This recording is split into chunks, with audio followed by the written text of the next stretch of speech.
Hi, Mandissa. Hey Tiana, how are you doing? Good. Are you excited to be back for your second show? I am very excited, super excited about our guest and some of the topics that we have for today. Me too. So, just to kick us off, a quick introduction of the CareCast. If you've never watched it before, the CARE team was established in 1996 by a former CEO of Catalina, and it is employee-led charitable organization. And we focus on five main pillars. I am part of the diversity, equity, and inclusion pillar. If you ever want to learn more about any of the pillars, you can reach out to our email address at care@catalina.com and or reach out to me or Mandis if you're one of the Catalina employees, or if you want to be on the show, feel free to message us on Facebook, LinkedIn, anywhere. We'll be able to get in touch with you guys. Oh, it's the Catalina Charitable Foundation at catalina.com. Thank you to the Wizard of Oz in the background. So today we have a really awesome guest. Mandissa, you want to tell us about him?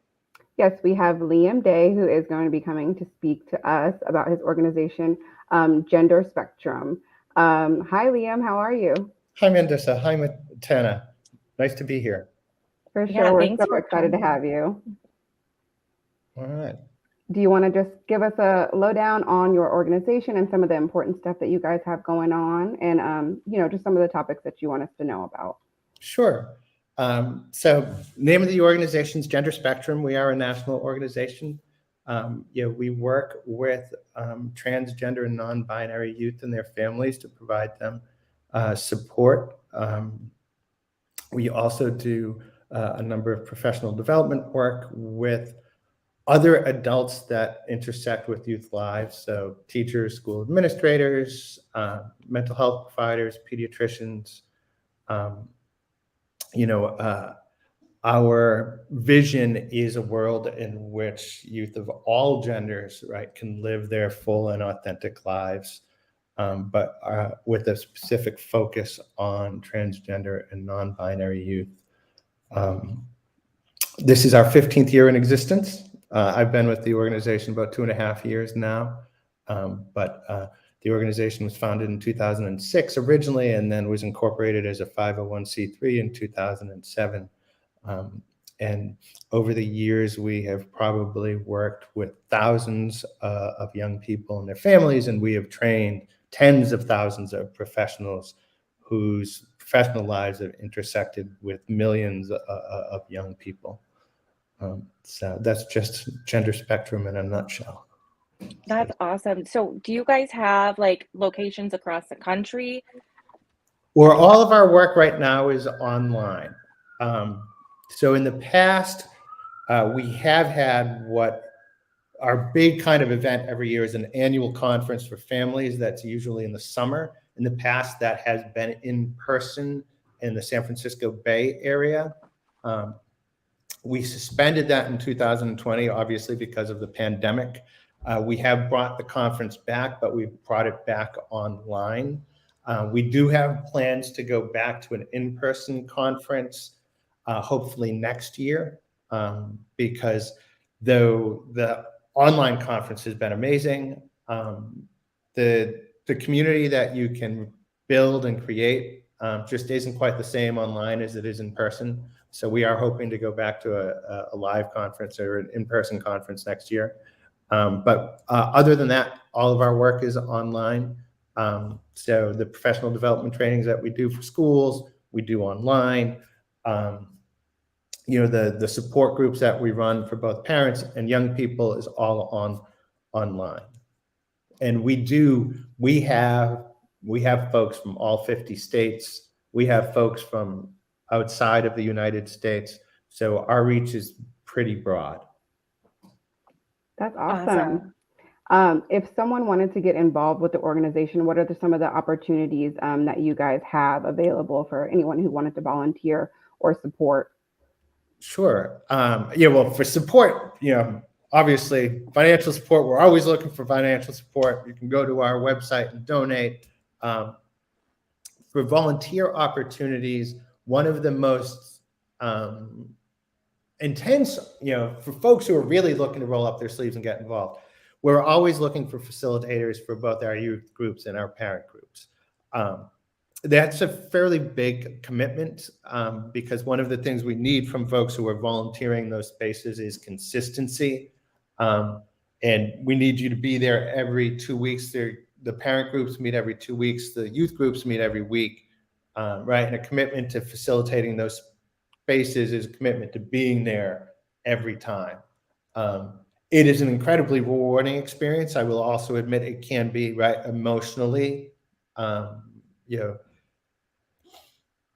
what's the right word, taxing maybe, you know, because particularly in parent spaces, you know, which I facilitated quite a number of, you know, we have parents who are coming, who are really processing. Not all of them have fully embraced, right, their child who has informed them that they're trans or non-binary, and they're struggling, and they come to these spaces and they're going through different stages of grief, sometimes anger and frustration. You know, they're struggling with, you know, very kind of things that we would take for granted, I think, if we're not on the same gender journey as these families are. You know, I've had parents who have, you know, been crying because their child changed their name, and the name that they had been given at birth was the name of, like, you know, a beloved grandparent, right? And it hurt this mother deeply that their child no longer wanted to have that name. And so those spaces can be emotionally taxing, but it's incredibly rewarding work. And if folks wanted to take that on, we'd be more than willing to have that conversation, right? We do background checks, we do trainings for facilitators. We don't just drop you into a space and, you know, expect you to swim. You know, more one-off kind of volunteer opportunities for our kind of bigger events, such as our professional symposium or the annual conference, which I've already mentioned. We are always looking for volunteers in the online events. We're looking for folks to kind of run our Zoom rooms while folks are presenting, you know, because presenting on Zoom, you don't always have time to monitor the chat or to let people in, you know, from the waiting room. And so we have volunteers to do that, so the folks who are presenting can just focus on the presentation. And then there are specific projects we always need help with. You know, I will admit, I love how our website looks. It looks great, but it is very code heavy and wonky, and we don't have the internal expertise to, like, sometimes make the changes we need to make, even with our CMS. And so if there's somebody on your team that has experience with Gatsby who wanted to roll up their sleeve and help, you know, kind of manage our website from time to time, we'd love it. So yeah, those are some of the very specific opportunities. That's really awesome. I'm going to share this on my LinkedIn and make a call out just for people who are really good in heavy coding. And maybe it could help find somebody. Mandis and I are always trying to connect people with other people. So hopefully we can get that to help too. Seems like a great opportunity for somebody to get involved who already has that expertise. And Zoom, like everyone can Zoom now. Yep. Especially after the last 2 years. And you have a couple of new programs launching, or we read about your gender or your ambassador program. Could you give us a little bit more information on that? Indeed, yeah. So, you know, we're trying to, as we grow, you know, we're growing our board of directors, so we are looking for folks who are looking to be on a board. But we also recognize that, you know, there's only so many board seats that we have. And as we're meeting folks, and we learn more about them and they learn more about us, and if they feel there is a strong connection, and we feel there's a strong connection, but there might not be room on the board currently, one of the things we've thought through is, okay, how do we keep folks engaged, even if we're not in a position to offer them a board seat in the moment, or we may feel that, oh, there's a strong level of interest in our work, but they're not quite ready to be a member of the board of directors. What can we do to kind of help season them so that they can then step up into that role at some point in the future? And so we've thought about this program, which we're calling our Gender Spectrum Ambassadors Program. So, folks that we will spend some time with, maybe on a quarterly basis, they'll connect with us on, kind of group phone calls where we'll share some of the internal work that's going on, as well as some of the messaging that we're, kind of thinking about in terms of what may be going on politically in the world at any one moment, so that they're on message with us as an organization, and then find ways that they can kind of amplify that message in their own lives, right, in their own networks. So that is definitely something that we're just getting off the ground now. That's really awesome. I feel like as a parent, this stuff, none of my children have announced a gender one way or another yet, but when they do, I am really happy to have organizations like yours that are out there assisting the kids, because I feel like there's so many kids who just kind of slide under the radar and aren't necessarily receiving the help that they need. And I just like to see more and more of these types of organizations that are really helping our kids come up, because we know that it's hard right now. It's hard to be a kid. And it's Very. just, Yeah. I have to try not to cry because I have a bunch of kids. And, and for us, the focus is the family, right? We do have, sometimes we will get teens who come to us of their own accord and join one of our support groups.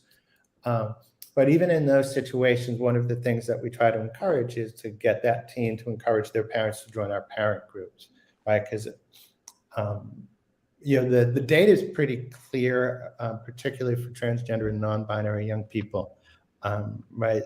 Their rates of self-harm and suicide are significantly higher than the rest of the population. But the data is also clear that when there is family support and affirmation, right, those rates plummet. And so our focus is on the family, right? We want to make sure that families are working through these issues together, even if, and we talk about this a lot internally, meeting folks where they're at. Not every parent who comes to us may be ready to embrace their child's identity. We still want to be able to try to work with that parent, right? Meet them where they're at and maybe bring them, even if it's just a step closer to that affirmation, that's an important step, even if they don't get all the way there. And so we've had parents who in our support groups, right, the mother will be on screen on the Zoom, right? The father won't be, but we know the father's in the room listening, even if the father's not ready to be on screen participating. Okay, we'll work with that. We had a story that was shared with us recently where in one of our other support groups, a father was in the support group talking about their transgender daughter who runs track in high school. And he was saying in the group that he would go to the track meets to boo his own daughter because he did not feel that she should be running girls track. And it's, the question becomes, do you kick the father out of the support group at that point, right? Because that's where they're at. But yet the contradiction is they're still coming to the support group, right? So publicly they're saying one thing, but privately they're saying another. So now our challenge becomes, okay, how do we get the public face and the private face to match? So. Thanks for sharing that story. It's really heartbreaking, but I know that it's something that so many people are dealing with right now, especially transgender children or transgender people in general in sports. I know that's a really difficult area to navigate, and I really commend you guys for taking on this work of trying to help these parents and meeting them where they are, because that's so Yeah. important. Mhm. And it just makes me happy to hear that people are on that side. We really appreciate you coming today. Do you have any last websites or shout outs or requests to throw out there? The only other thing I'll say just related to that piece is last year we did publish a resource that we developed in conjunction with a couple of other organizations, including Athlete Ally, around supporting transgender young people in terms of the athletic bans that are kind of proliferating at the state level. And so if folks are interested in that, that's something else that they can find at our website as well. Awesome. Yeah, we'll definitely share that on our Facebook page too in our comments. Thank you so much. We really appreciate you coming today. Tana and Mendoza, thank you so much. I really appreciate it. No Yeah, problem. thank you. You have a good day. All right. Bye now. Bye. Bye. I think that's one of the closest times I've ever come to crying on the podcast. Yeah, and I just feel like with all the conversations that we've had internally, on trans issues, especially dealing with sports, I think it's just very timely, and I'm looking forward to looking at those resources so that we can share them out to our team members and all the people who are involved with DEI internally as well. Absolutely. I'm so happy that we have these resources and that we're being able to get connected to all these people to share it with the rest of the Catalina employees, because it's heavy. Yeah, for sure. But glad to be having these conversations, though, for sure. Me too. Thanks, Mandisa. And No I will see you later. Bye. Bye, you guys. Oh, yeah. Tune in, participate, and donate. Forgot that part.